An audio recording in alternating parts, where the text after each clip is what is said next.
ఇచ్చాడు కదా నీకు, రథం కాస్త నేను తోలుతాను, అదొక్కటి చేస్తాను. కానీ మరి ఆయన వైపుగా ఆయన కూడా నేను ఒకవైపు ఉంటాను, నా సైన్యం అంతా ఒకవైపు ఉంటారు. దుర్యోధనుడు కాస్త అది పట్టుకెళ్ళిపోయాడు ఆ సైన్యాన్ని.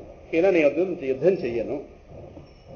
అర్జునుడు దుర్యోధన మాట అన్నట్టు, యుద్ధం చేయకపోతే ఈయనకు ఒక రేషన్ కార్డు వేస్తున్నాడు, భోజనం పెట్టడం కూడా వేస్ట్. ఆ టైంలో భోజనం చాలా కొరతగా ఉంటుంది కదా. ఈయన యుద్ధం చేయటం మన యుద్ధానికి వస్తాడు. దేనికి యుద్ధమైనా పెళ్లి చూపులే అంటే ఈయన భోజనం కూడా వేస్ట్ అనుకున్నాడు మనసులో. ఆ సైన్యం నా తరఫున యుద్ధం చేస్తారు కాబట్టి నాకు ప్రయోజనం ఉంది. అర్జునుడు వెర్రివాడు అనుకున్నాడు. వెర్రివాడు అలాగే అనుకుంటారు అందుకనే. అందువల్ల ఈయన గారు ఏం చేయనన్నాడు, వచ్చి కూర్చున్నాడు. మొత్తం మీద యుద్ధం కాస్త సిద్ధమైంది. 1వ అధ్యాయంలో సన్నివేశం వస్తుంది. ప్రారంభంలోనే రెండు అటు ఇటు నిలబడ్డారు.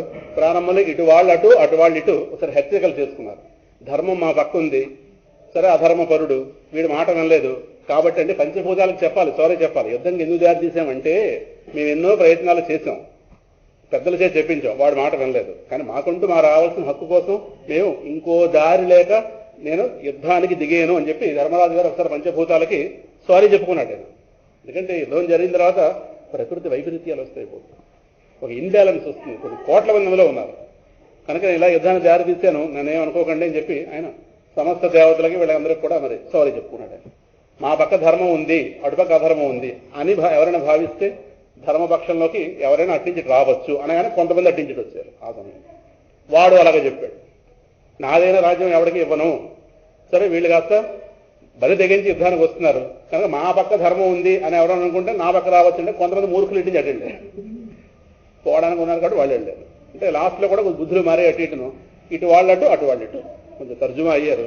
అయిన తర్వాత అప్పుడు ఇంకా యుద్ధం కాస్త సిద్ధమవబోతున్న సమయంలో పెద్ద ఆయన అటు భీష్ముడు ఇటు ధృష్టద్యుమ్నుడు వీళ్ళిద్దరూ కూడా సైన్యాధిపతులు, అంటే ద్రౌపది అన్నదమ్ముడు. మొత్తం మీద ఇద్దరిలో కూడా ఎవరు పెద్దవాడో ఆయనే ముందు యుద్ధానికి దారి తీయాలి. అటు భీష్ముడు. యుద్ధానికి చక్కటి నియమాలు ఉన్నాయి, ఉదయం నుంచి సాయంకాలం దాకా. సంధ్య వాలిందా యుద్ధం చేయకూడదు అని ఇవన్నీ నియమాలన్నీ పెట్టుకున్నారు. అన్ని కూడా పద్ధతిగా క్రికెట్ మ్యాచ్ లాగా మొత్తాన్ని కూడా పద్ధతిగా పెట్టుకున్నారు. అయిన తర్వాత ముందు భీష్మాచార్యుల వారు అక్కడ శంఖనాదం చేశారు. ప్రారంభంలో శంఖం అన్నది ప్రారంభం, భేరీలు మోగే. అక్కడి నుంచి వెంటనే ధృష్టద్యుమ్నుడు అని 1వ అధ్యాయాలు ఎలాగో వస్తాయి. అప్పుడు ఆ సమయంలో ఒక అర్జునుడే ఒక విచిత్రంగా ప్రవర్తించాడు. మిగతా ఎవ్వరూ కూడా అలా ప్రవర్తించలేదు. సేనయోరుభయోర్మధ్యే రథం స్థాపయ, రెండు సైన్యాల మధ్యలో నా రథం తీసుకెళ్లి పెట్టు. అసలు ఈ పని ముందు భీష్ముడు శంఖనాదం చేయకముందే చేయాలి. ఆయన ఎందుకంటాడంటే నేను రెండు సైన్యాల్లో కూడా ఉన్నటువంటి వీరులు ఎవరో చూసుకుంటారు, అది ఆ సమయంలో చేయవలసిన పని. కానీ ఒక్క అర్జునుడే ఎందుకో డిఫరెంట్గా బిహేవ్ చేశాడు. పరమాత్మ సరే అన్నాడు, రెండు సైన్యాల మధ్యలో పెట్టి రథం తీసుకెళ్ళి అప్పుడు యుద్ధం జరిపించడమే పరమాత్మ ఉద్దేశం అయితే యుద్ధం జరిగిపోను.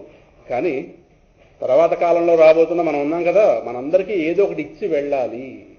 మనందరికీ జ్ఞానాన్ని సులభంగా ఇచ్చేటటువంటి ఒక ఉపాయాన్ని అనుగ్రహించి తనకి ఎలాగ అవతార సమాప్తికి నిర్ణయం తీసుకుంటున్నాడు కనుక ఇటువంటి ఏర్పాటు చేసి అప్పుడు తన అవతారం నుంచి వెళ్ళాలి, తన దేహం నుంచి నిష్క్రమించాలని పరమాత్మ అనుకున్నాడు కనుక అర్జునుడికి అక్కడ ఆ సమయంలో ఒక రకమైనటువంటి మోహం కూడా ఏర్పడింది. కాబట్టి కేవలం అక్కడ అర్జునుడి సమస్యకి ఒక పరిష్కారం కాకుండా తర్వాత కాలంలో ఇప్పుడు రోడ్డు వేసుకున్నవాడు కేవలం రోడ్డు వేసుకున్నాడు వాడు ఒకటి ప్రయాణం చేయడం కాదు, మనం ప్రయాణం చేస్తున్నాం కదా, వేల మంది వాడుకుంటున్నాం ఆ రోడ్డు వేస్తే. అలాగే అర్జునుడికి ఆ సమయంలో కలిగినటువంటి మోహం ఏదైతే ఉందో, మోహం అంటే జ్ఞానానికి విరుద్ధమైంది, పూర్తిగా తప్పుగా ఆలోచించే విధంగా చేసేదని మోహము అంటారు. అవన్నీ 1వ అధ్యాయం అలాగే చెప్పుకుందాం. అంటే సత్యాన్ని అసత్యంగా భావించడం, అసత్యాన్ని సత్యం, కంటికి కనిపిస్తున్నదే సత్యం అనుకోవడం, కంటికి కనిపించినది లేదనుకోవడం, ఇవన్నీ కలిపితే మోహం వస్తుంది. కనుక ఆయన గారు మోహం పట్టుకుంది, బంధుమోహం. గురువు గారు అలాగే తండ్రులు వీళ్ళు వాళ్ళు ఇంతమందిని చంపుకోవడమా, దేనికోసం రాజ్యం కోసం, కనుక యుద్ధం చేయనంటాడు మోహం. అనగానే పరమాత్మ కాస్త అక్కడ అర్జునుడి చేత యుద్ధం, ఇందాక చెప్పినట్టుగా అర్జునుడి చేత యుద్ధం చేయించడమే లక్ష్యం అయితే ఏదోటి చెప్పి చేయించగలడు. కానీ అక్కడ యుద్ధం చేయించడం ఒకటే పరమాత్మ లక్ష్యం కాదు, అర్జునుడు యొక్క ప్లస్ తర్వాత రాబోతున్న మనందరి యొక్క దుఃఖానికి శాశ్వత పరిష్కారం చెప్పడమే పరమాత్మ లక్ష్యం. అదొంది శాశ్వత దుఃఖ పరిష్కారం, మాట జాగ్రత్త పట్టుకోండి, శాశ్వత దుఃఖ పరిష్కారం. దుఃఖాన్ని ఇంకా తుదముట్టించేటటువంటి ఉపాయాన్ని అందించి వెళ్ళాలి. అర్జునుడు ఆ సమయానికి యుద్ధం చేయించేసి తర్వాత మళ్ళీ దుఃఖపడడం కాదు, అర్జునుడు ప్లస్ తర్వాత అర్జునుడు మనందరికీ ప్రతినిధి. మీరు ఆఫీసులు ఉన్నాయనుకోండి, యూనియన్ నాయకులు ఉంటారు. యూనియన్ నాయకులు అంటే వాళ్ళ నలుగురు సమస్య మాట్లాడటం కాదు, మొత్తం అందరి కార్మికుల సమస్యని అక్కడ చెప్పడానికి. ఎంతమంది మీటింగ్ వెళ్తే బాగుండదు, మన అభిప్రాయం ఏంటో నాయకులు చెప్తాం, వాళ్ళని మేనేజ్మెంట్తో మాట్లాడతాం. సరేనా? అలాగే ఇంట్లో వాళ్ళ సమస్య ఇంటి పెద్ద అయినా ఊళ్ళో ఎవరికో చెప్పినట్టుగా, అలాగా అర్జునుడు మనందరికీ ప్రతినిధి. మనందరికీ ఎవరెవరి హృదయాల్లో అయితే అశాంతి ఉందో వాళ్ళందరికీ అర్జునుడు రిప్రజెంటేషన్. అందువల్ల పరమాత్మకి డిస్కస్ చేసినది అర్జునుడి పర్సనల్ ప్రాబ్లం కాదు. భగవద్గీత మొత్తం చూస్తే తెలుస్తుంది. అది యూనివర్సల్ గ్రంథం. అది అదొక వ్యక్తికో, కులానికో, ప్రాంతానికో, మతానికో పరిమితం కాదు. Universal scripture. అశాంతి ఎవరి దగ్గర ఉన్నా, దాహం ఎవడి గొంతులో ఉన్నా నీరు ఎలా పరిష్కారమో, ఏ మతం వాడికైనా సరే, అలాగే అశాంతి ఎవరి హృదయంలో ఉందో వాళ్ళందరికీ భగవద్గీత పరిష్కారం. Universal scripture. కనుక పరమాత్మ దీన్ని అందించి వెళ్ళాలి. రాబోతుంది కలికాలం. పెద్ద శాస్త్ర పటిమ ఉండదు, పెద్ద చదువులు ఉండవు, ఉన్న చదువులు కాస్త ఇలా ఊరేగుతుంటాయి. కానీ వాళ్ళకి ఒక మార్గం చూపించాలిగా, వాళ్ళందరికీ శాంతిని ఇవ్వాలిగా, వాళ్ళందరికీ జ్ఞానం ఇవ్వాలిగా. పరమాత్మ ప్రణాళిక వేసుకున్నాడు. సరైన శిష్యుడు అర్జునుడు. అర్జునుడు భక్తుడు, పరమాత్మ నిండైన హృదయంతో నమ్ముకున్నాడు శిష్యుడు. అందువల్ల ఎలాగ అందుకే కావాలని కోరి రథం ఎక్కాడు. అక్కడ ప్రారంభంలో ఎలాగో అర్జునుడు గారు మోహం ఏర్పడింది, దాన్ని ఆధారంగా పెట్టుకుని. మోహం అన్నది ఏ హృదయాల్లో ఎవరెవరి హృదయాల్లో ఉండి బాధిస్తుందో ఆ మోహాన్ని తొలగించడానికి అవసరమైనటువంటి సమస్త జ్ఞానాన్ని. జ్ఞానం లేకపోతే ఉండేది మోహము, వెలుగు లేకపోతే ఉండేది చీకటి, జ్ఞానం లేకపోతే ఉండేది మోహం. ఈ మోహమే సమస్త దుఃఖాలకు కారణం, జ్ఞానమే పరిష్కారం. ఇంక రెండోది లేదు. వెంటనే మీరు ఒకటి అడగాలి ఇక్కడ. ఇప్పుడు అర్జునుడు ఏదో అక్కడ ఏడ్చి ఒకటో అధ్యాయం చూస్తాం, అలాగే ఈ విపరీతమైన ఏడుపు. ఒకటో అధ్యాయం ఆఖరి శ్లోకం, రెండో అధ్యాయం మొదటి శ్లోకం చూస్తే విశేషంగా ఏడ్చాడు అర్జునుడు. కళ్ళల్లో నీళ్లు కాదు, నీళ్లల్లో కళ్ళున్నాయా అని అడగాలి. నీళ్లలో కళ్ళుంటే ఎలా ఉంటుంది? అదే అర్జునుడి పరిస్థితి. అంటే అంత ఏడిపించింది మోహం. సరే, అర్జునుడు ఏవి చెప్పి చేయించిందో పరమాత్మ చేయాలంటే ఏదైనా చేయగలడు. ఏదైనా చేయగలిగే శక్తి ఉన్నవాడు యుద్ధాన్ని అక్కడ ప్రారంభం కాబోతున్న యుద్ధం ఇంకా మరుక్షణంలో ప్రారంభం అయిపోతుంది. ఆ సమయంలో యుద్ధాన్ని ఎలా ఆపగలిగాడు? నెంబర్ 1. రెండోది, ఏదో చేయకుండా ఈ బోధించడం ఏంటి? ఏం చేయలేడా? చిన్నప్పటి నుంచి 6 రోజుల వయసులోనే ఊరంతా రాక్షసుని చంపినవాడు, పాముల మీద నాట్యం చేసినవాడు, పర్వతం ఎత్తి పట్టుకున్నవాడు, ఏదైనా చేయగలిగేవాడు ఏదో చేయకుండా ఈ టీచ్ చేయడం ఏంటి? అదే క్లాస్ రూమా వార్ రూమా? క్లాస్ రూమా? ఏదో మామూలుగా అంటే బోధించవచ్చు కాక మరుక్షణంలో యుద్ధం జరగబోతున్న సమయంలో అక్కడ ఎలా చెప్పగలిగాడు ఆయన? ఇప్పుడు ఆలోచించారా? ఇది మన ఎన్ఏడి జంక్షన్లో కొంచెం సత్సంగం పెట్టుకుంటే ఇప్పుడు వెళ్ళి వెళ్దామా? ఎన్ఏడి రోడ్డు మధ్యలో జంక్షన్లో సాయంకాలం 5 గంటల టైంలో సత్సంగం పెట్టుకుంటే పెట్టుకోవచ్చు, ఎవడ గుద్దుకుపోతాడు.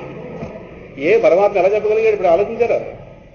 ఎలా ఆపగలిగాడు? 2 3 4 కోట్ల మంది సైన్యం అక్కడ ఎలా ఆపగలిగాడు? దుర్యోధనుడు ఒప్పుకుంటాడా? భీష్ముడు యుద్ధ నియమానికి విరుద్ధం అది. ఒక్క అర్జునుడు అలా అడిగాడు, మధ్యలో తీసుకెళ్ళి చూపించు, నేను చూసుకుంటాను ఎవరెవరు 2 పక్కన ఎవరెవరు ఉన్నారు. ముందు చూసుకోకుండా వచ్చావా? బయలుదేరే ముందు ఎవరెవరు వస్తారు లిస్టులు ఇచ్చుకుంటారు పేర్లు, అవన్నీ చూసుకోకుండా ఎలా వచ్చావు? అలా ఇంకోటి ఎవడు అలా చేయలేదే, నువ్వెలా చేస్తావు? అలాగా పరమాత్మ వారించలేదు. పద అంటే పద అన్నాడు. తీసుకెళ్ళి 2 మధ్యలో పెట్టండి. మిగతా వాళ్ళు ఎలా ఊరుకున్నారో అడుగుతున్నాను అన్నది. దాని కూడా అర్థమైపోతుంది, వాడు ఈశ్వరుడు. అక్కడే వాడు ఈశ్వరుడు అర్థమైపోతుంది. మిగతా అందరూ బొమ్మలు అయిపోయారు అంతలా. ఏమిటో చదువు ఎవరికి తెలియదు. అందరికీ ఒక మైకం పెట్టేశాడు అంత. పెట్టేసి ఏదో అర్జునుడు గారు సమస్య ఉంది కదా అని చెప్పేది. అది అర్జునుడికి ఏదో చేసి ఇలాగేదో నానా మంత్రాలు చేసి ఇచ్చేసి వచ్చేసి వాడు అశాంతిని కాస్త ఆపేసి ఏదో యుద్ధం చేయించగా భగవద్గీత బోధించడం ఏంటి? ఇందాకలే మీకు మాట చెప్పాను, అర్జునుడి చేత యుద్ధం చేయించడం ఒకటే పరమాత్మకి అక్కడ పరిష్కారం కాదు. అదొకటే కాదు పరమాత్మ లక్ష్యం. పరమాత్మ లక్ష్యం అర్జునుడు మనందరికీ ప్రతినిధి కదా. అశాంతిని పూర్తిగా తుడిచిపెట్టే జ్ఞానాన్ని ఇవ్వడం. ఇప్పుడు అర్జునుడు యుద్ధం చేస్తాడు అనుకున్న తర్వాత అశాంతి ఇంకో రూపంలో వస్తుంది. అప్పుడు గెలిచిన తర్వాత ఈ ఏడుపు తర్వాత ఏడుస్తాడు. అయ్యో బాబా ఎంతమంది పోయారు ధర్మరాజు గారు ఏడ్చాడు అదే చివరిలోనే. ఎంతమందికి పిండ ప్రదానం చేస్తుంటే నా వల్ల ఎంతమంది పోయారు బాబు అని ఏడుస్తాడు. నాకు ఈ రాజ్యకాంక్ష ఏమిటో అని ఎంత ఏడ్చాడో ఎవరో ధర్మరాజు గారు యుద్ధం తర్వాత. ఈ ఏడుపు తర్వాత ఏడ్చేవాడు. అర్జునుడు తను నమ్ముకున్నాడు. పంచపాండవుల్లో అర్జునుడు తన హృదయానికి బాగా చేరువలో ఉన్నవాడు కాబట్టి తన శిష్యుడు అయ్యాడు. 2వ అధ్యాయంలో అలాగ వస్తుంది. నేను శిష్యుణ్ణి ఏమిటో నిర్ణయించుకోలేకపోతున్నాను కర్తవ్యాన్ని. యుద్ధం చేయడమా యుద్ధం చేయకపోవడమా? శరణాగతి చేశాడు. నువ్వు నాకు ఉపదేశించు, నువ్వు ఏ చెప్తే చేస్తావు. శిష్యస్తేహం శాధి మాం త్వాం ప్రపన్నం, ఏం చేయాలో నిర్ణయించుకోలేకపోతున్నాను అని తనని సరెండర్ చేసుకున్నాడు కనుక పరమాత్మ అక్కడ వీడిని నెపంగా పెట్టుకుని కలికాల ప్రజలకు ఏదో ఒక గ్రంథం ఇచ్చి వెళ్ళాలి. ఏ గ్రంథం? సమస్త గ్రంథాల సారాన్ని తనలో నింపుకున్న గ్రంథం. కలికాల ప్రజలు ఎక్కువ చదవలేరు, చదవడానికి అవకాశాలు ఉండవు, కానీ జ్ఞానం కావాలిగా. ఇప్పుడు ఏం చేయాలి? కూర్చుని ఆనందనే భాగ్యం ఉండదు, పరిగెడుతూ ఆనందం ఉండే మనుషులు కలికాలం అలా వచ్చేస్తే రోజులు అలాగా. కానీ జ్ఞానం కావాలి కదా. అందువల్ల సమస్త జ్ఞానాలు ఆయా అన్ని గ్రంథాల్లో ఉన్నటువంటి ఉత్కృష్టమైన జ్ఞానాలను ఒకచోటే లభించే విధంగా అటువంటి ప్రణాళిక వేసుకుని తన ముఖ పద్మంలోంచి అటువంటి జ్ఞానాన్ని అర్జునుడికి అందించాడు. అందువల్ల భగవద్గీత శాశ్వత దుఃఖ పరిష్కారం, టెంపరీ దుఃఖ పరిష్కారం కాదు. టెంపరీ దుఃఖ పరిష్కారాలు బోల్డ్ ఉన్నాయి, శాశ్వత దుఃఖ పరిష్కారం. అందువల్ల శాశ్వత దుఃఖ పరిష్కారం అవ్వాలంటే రెండు దగ్గర పాయింట్, ఇంకోటి చేస్తే దుఃఖం శాశ్వతంగా తొలగదు. మీకు ఒక ఉదాహరణ చెప్పేస్తాను. ఇప్పుడు మీ ఇంటికి మిమ్మల్ని చూడాలనుకోండి, మీ ఇంటికి రావాలి. ఈయన చూడాలంటే ఈయన ఇంటికి వెళ్ళాలి. నేను నన్ను చూసుకోవాలంటే ఎక్కడికి వెళ్ళాలి? ఇప్పుడు నేను నాలాంటి వాడిని చూడాలంటున్నాను. నేను ఇప్పుడు మీకు నా ఫోటో ఇచ్చాను, నా ఫోటో ఇచ్చి ఏమంటే నేను ఎక్కడ ఉంటారో చెప్పండి అడిగాను. ఈవిడ ముందు డైలమాలో పడతారు. ఇదైతే ఇలాగే ఉన్నాడు ఈయన మీరు ఎక్కడైనా చూసారా? అవునండి, ప్రతి బుధవారం సత్సంగా చెప్పడం కోసం. ఏం చెప్తారు ఆవిడ? ఆవిడ ఏం చెప్తారు? నా ఫోటో ఇచ్చి ఈయన ఎక్కడ చూసారా అండి, ఇది దొరికితే చెప్పండి నాకు. ఆవిడ తెలియని ఆవిడైతే ఏం చేయాలి? ఎక్కడ ఏ ఊరిని తీసుకెళ్తారు? మీకోసం మీ ఇంటికి రావాలి, ఈయన కోసం ఈయన ఇంటికి వెళ్ళాలి. నా కోసం ఎక్కడికి వెళ్ళాలి? ఎక్కడికి వెళ్ళాలి? ఆవిడ తెలివైన ఆవిడ అయితే చూపిస్తాను తప్పకుండా రండి అని చెప్పి అర్థం ఎదుగుంది, అర్థం మీద నిలబడితే ఈయన అబా చాలా సులభంగా పట్టించారే కదా. వాడు నేనేన జ్ఞానం నాకు లేదు.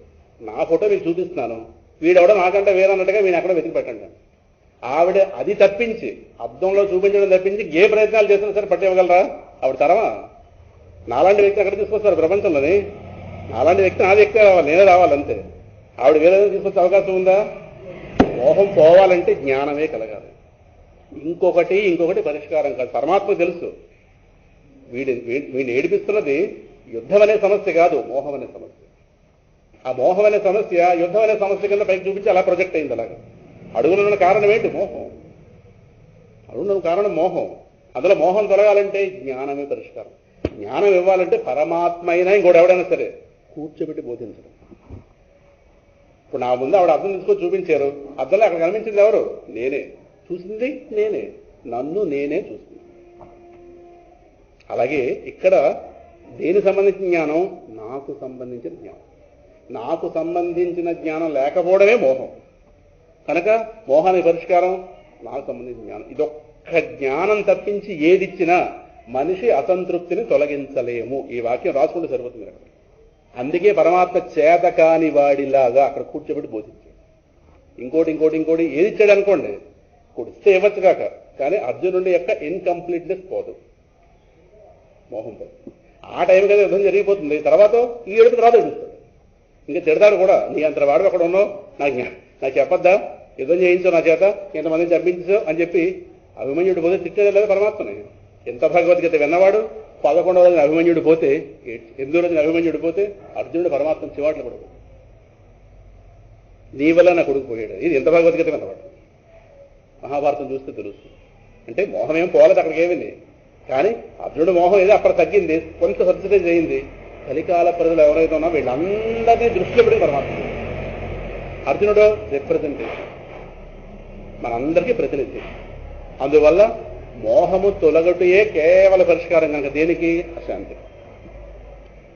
మోహం ఎప్పుడు పోతుంది? చీకటి వెలుగొస్తూనే పోతుంది. మోహము జ్ఞానం కలిగితేనే పోతుంది. అందువల్ల పరమాత్మ అక్కడ 2 సైన్యాలని కూడా, ఇన్ని కోట్ల మందిని కూడా నిరోధించి ఎలా ఆపాడు? ప్లీజ్ ప్లీజ్ ప్లీజ్, మేము కొంచెం భగవద్గీత చెప్పుకుంటాం, మీరు అవుతారా అన్నాడు. అడిగాడా? ఇప్పుడు ఏం చేశాడు? వాళ్ళందరి మనస్సులు వీడి చేతిలో ఉన్నాయి కనుక పట్టించాడు.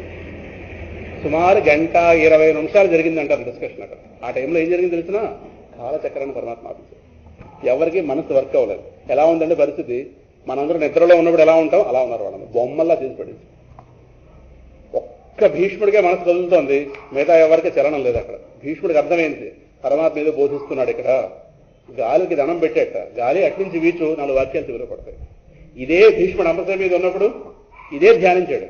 ఆనాడు కురుక్షేత్రంలో మా విజయుడిని అంటే మా పార్థుడిని పెట్టుకుని గీతామృతాన్ని బోధించిన పరమాత్మ ఉన్నాడే, వాడే నా కళ్ళ ముందు నిలబడుతున్నాడు అంబసం మీద.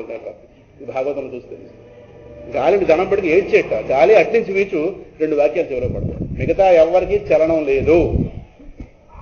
కారణం మనందరి యొక్క ఇంద్రియాలకి పరమాత్మ ప్రభు. అందుకే పరమాత్మకి ఒక పేరు 1వ అధ్యాయంలో ఎక్కువగా రిపీట్ అవుతుంది. ఆ పేరు మనం వింటాం, హృషీకేశ. ఈ పేరు కూడా విన్నారా? హృషీకేశ. ఏవ ముక్తో హృషీకేశో గుడాకేశేన భారత సేనయోరుభయోర్మధ్యే స్థాపయిత్వా రథోత్తమం. 1వ అధ్యాయంలో హృషీకేశ అంటే హృషీకములు అంటే ఇంద్రియాలు, మనందరి కళ్ళు, ముక్కు, చెవులు, మనస్సు, ఇవన్నీ వీటన్నిటికీ ప్రభు అయిన సత్యం. నిద్రలో ఎవరు అరెస్ట్ చేస్తున్నారు మన కన్నుని?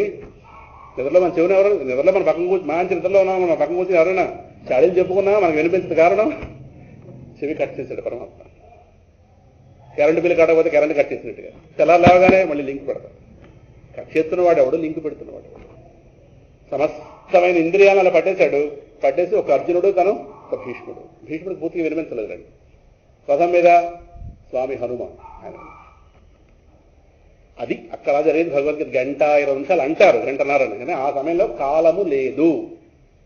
కాలం ఉందంటే మనసు ఉందని అర్థం. మనసు ఉందనుకుంటే దుర్యోధనుడు ఒప్పుకుంటాడా? వెళుతున్న బయట చూసిందండి. ఆ అవకాశం పరమాత్మ ఎవరికి ఇవ్వడు. దాన్ని బట్టి అర్థమైపోయింది వాడు పరమాత్మ. వాడు యశోద కొడుకో వసుదేవుడు కొడుకో కాదు, ఈశ్వరుడు. వాడు ఈశ్వరుడే గీతాచార్యుడు అయ్యాడు. ఈశ్వరుడు అంటే సమస్త విశ్వాన్ని తన అదుపులో పెట్టుకున్నవాడు, ఓవర్లార్డ్షిప్. ఈ విశ్వం మీద పూర్తిగా తన కంట్రోల్లో ఉన్నవాడు. అదే అర్థమైపోతుంది. దాన్ని బట్టే భగవద్గీత ఎవడో 4 గ్రంథాలు చదివి 5వ గ్రంథం రాసిన వాడు కాదు. వాడు సామాన్య మాస్టర్ కాదు. వాడు చెప్పిన వాడు యూనివర్సల్ మాస్టర్. వాడు ఎవడు యూనివర్సల్ తయారు చేసినటువంటి ఆ మిస్టరీ, యూనివర్స్ రూపంలో మిస్టరీ ఉందే, ఈ మిస్టరీని తయారు చేసిన మాస్టర్ వాడు. సమస్త గ్రంథాలు వాడే గనక, సమస్త వేదాలు వాడే గనక ఎంత అవసరమో అంత జ్ఞానాన్ని కలికాల ప్రజల దృష్టిలో పెట్టుకుని ఇచ్చాడు. దాన్నే తర్వాత కాలంలో వ్యాసుల వారు మహాభారత రచన చేస్తున్నప్పుడు వ్యాసుడు ఆయన స్వరూపమే గనక ఆయనకు ఒక్కసారి అంటే పరమాత్మ శ్లోకాల రూపంలో చెప్పాడా, నాలా మాటల రూపంలో చెప్తున్నాడా అది చెప్పలేము మనం. మాటల రూపంలో చెప్పు ఉంటాడు, దాన్ని శ్లోక రూపంగా తీసుకొచ్చినాడు వ్యాసుడు నారాయణ స్వరూపుడు. అర్థమైందా? అది మీకు సందేహం. మళ్ళీ ఇంకోటి చెప్పు లోపలికి గడిపోతాం. భగవద్గీత బోధ జరిగిన రోజు మార్గశిర మాసం పాడ్యమే విధియ గడియలు, ఏకాదశి కాదు, పాడ్యమే విధి. అంటే మార్గశిర మాసం ప్రారంభం రోజే. పాడ్యం వెళ్ళిపోయింది, విధి వచ్చింది, మంచి రోజు ప్రారంభిద్దాం రండి తగు అన్నారు. గొడవ పెట్టుకోవడం కూడా ముహూర్తాలు ఉన్నాయి రోజు. పరమాత్మ వస్తున్నాడు అందులోకి. పరమాత్మని అన్ని రోజులు భరించాలంటే భూమి పవిత్రత ఉండాలి. కురుక్షేత్రం కొన్ని లక్షల యజ్ఞాలు జరిగిన ప్రదేశం. సృష్టి ప్రారంభం నుంచి బ్రహ్మగారు సృష్టి ప్రారంభించే ముందు కురుక్షేత్రంలో యజ్ఞం చేశాడు. తర్వాత కాలంలో ఋషులు కొన్ని వేల వేల వేల వేల యజ్ఞాలు ఆ భూమి చేశారు. కాబట్టి ఆ భూమికి అంత పవిత్రత. కురుక్షేత్రం పేరు స్మరిస్తే చాలు. కొన్ని క్షేత్రాలు ఉన్నాయి కదా, ఆ క్షేత్రాలకు వెళితే మోక్షం అవలేలగా వస్తుంది. ద్వారక, అవంతి, కాశీ, ఇవన్నీ మనం వెళితే చాలు, వాటిని స్మరిస్తే చాలు. హరిద్వారం ఇవన్నీ స్మరిస్తే చాలు, వెళితే ఇంకా. సో కురుక్షేత్రం కొన్ని వేల యజ్ఞాలు జరిగిన ప్రదేశం. దాన్ని ఈ యుద్ధభూమిగా నిర్ణయించారు.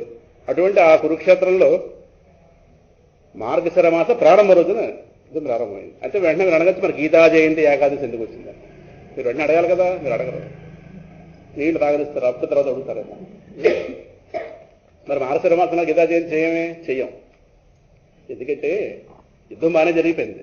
10వ రోజు నాడు దాకా భీష్మాచార్యుల వారు ఉన్నారు. 10వ రోజు నాడు ఆయన పడిపోయాడు. యుద్ధం ప్రారంభం ముందు వ్యాసుల వారు వచ్చారు ధృతరాష్ట్రుడి దగ్గరికి. నేను గుడ్డివాడిని, నాకు ఎలా తెలుస్తాయి విషయాలన్నీ అనగానే, నీకు శక్తి ఇస్తాను, అక్కడ జరుగుతున్నవన్నీ కూడా నీకు కనిపించవు. సంజయుడు నీ మంత్రి ఉన్నాడు కదా, వాడికి తెలుస్తుంటాయి. లైవ్ టెలికాస్ట్ ఆ రోజుల్లోనే వస్తుంది. నువ్వు అడిగితే వాడు అన్నీ చెప్తాడు. అది చూసి నేను చెప్తుంటాడు. ఆ శక్తి మాత్రం నీకు ఇస్తాను అంటే ఎప్పటికప్పుడు ఏం జరుగుతుందో నాకు తెలియాలి కదా అంటాడు. నీకు సూటిగా తెలియదు, సంజయుడి ద్వారా తెలుసు. సంజయుడికి అతి ఇంద్రియ శక్తి ఇచ్చాడు. ఎవరు? వ్యాసుల వారు. 11వ రోజు దాకా సంజయుడిని ధృతరాష్ట్రుడు అడగలేదు. 10వ రోజు దాకా వాడికి ఉన్న ధైర్యం ఒకటే, నా కొడుకు తరపున భీష్ముడు ఉన్నాడు, వీడిని వాళ్ళు ఏం చేయలేరు. వాడుకున్న ముండి ధైర్యం వల్ల అదే.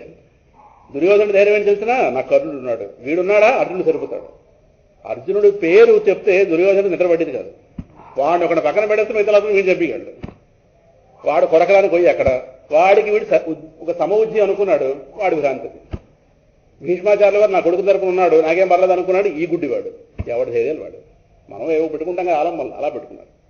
మొత్తం మీద 10వ రోజు దాకా అసలు వాడు సంజయుని పిలవలేదు. కారణం ఒకటే, తాతగారు బతుకున్నారు. తాతగారు పోయారని వార్త వచ్చింది. అప్పుడు కూలబడిపోయాడు, ఏనుగు కూలబడిపోయాడు. ఎవడు? ధృతరాష్ట్రుడు. అప్పుడు సంజయుని పిలిచి అసలు ఇప్పటిదాకా ఏం జరిగింది అని ఏకాదశి గడియలు అప్పుడు వచ్చి, దశమి పోయి ఏకాదశి గడియలు వచ్చి అప్పుడు పిలిచి అసలు ఇప్పటిదాకా ఏం జరిగింది, భీష్ముడు పడిపోయే అంత స్థితి ఎందుకు వచ్చింది, అసలు పడిపోయే అవకాశం లేదు, భీష్ముడు ఎవడు చంపాడు, ఎలా చంపాడు అని అప్పుడు అడిగితే యాజ్ ఫ్లాష్ బ్యాక్ 10 రోజుల క్రితం తను ఏదైతే జరిగిందో ఆ విషయాన్ని ఇప్పుడు చెప్పాడు కనుక 10 రోజుల క్రితం ప్రారంభంలో ఏం జరిగింది, గీతాబోధ.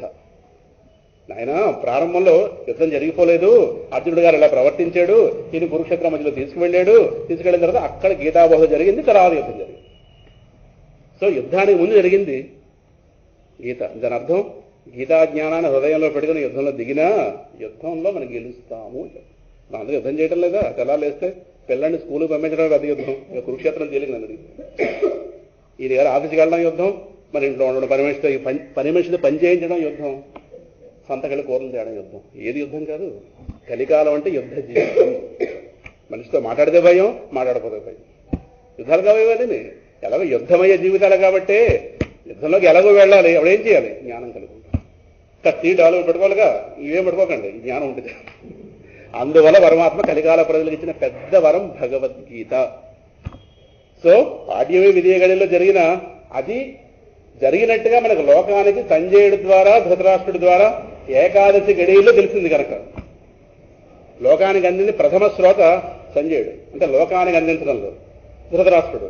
కాబట్టి ఆ గుడ్డివాడితో అక్కడ ధర్మక్షేత్రే కురుక్షేత్రే సమవేత యుయుత్సవ మామకాహ పాండవాశ్చైవ కిం అకుర్వత. అసలు ఇప్పటిదాకా ఏం చేశారు ఒక్కసారి నా ప్రారంభం నుంచి చెప్పంటే ఆయన 10 రోజులు ఫ్లాష్ బ్యాక్ చెప్పారు. చెప్పి భీష్ముడు చచ్చిపోయేదాకా సన్నివేశం. అది ఏకాదశి గడియలు జరిగింది కాబట్టి గీతా జయంతి ఏకాదశి. మన ఎప్పుడో మార్గశిర మాసం పాడ్యమిలో విధియ గడియల్లో జ్ఞాపకం వచ్చింది, అమ్మో ఇవాళ కదా భగవద్గీత పుట్టింది అని ఓ నమస్కారం పెట్టుకున్నాం అక్కడి నుంచి. ఇలా గీతా జయంతి ఏకాదశి అలా. ఇది భగవద్గీత యొక్క ఆవిర్భావం. భగవద్గీతలో ఎవరి గురించి చెప్పారు, ఇందాక చెప్పినట్టుగా అశాంతితో కూడిన హృదయం ఎవడుకుందో వాడి గురించి చెప్పారు. సో భగవద్గీత హీరో ఎవరు, మనమే. భగవద్గీత సబ్జెక్ట్ ఎవరు, మనమే. ఎవడు ముట్టుకుంటే వాడే. అర్థంలో ఎవడ కనిపిస్తాడండి, ఎవడ అర్థం ఎదురకుండా అంటే వాడే కనిపిస్తాడు, అంతే కదా. సో భగవద్గీత కృష్ణుడు హీరో, రాముడు హీరో కాదు, నేనే భగవద్గీతకి సబ్జెక్ట్ పాయింట్. నేనే నా సమస్య అక్కడ తీసుకొచ్చాడు.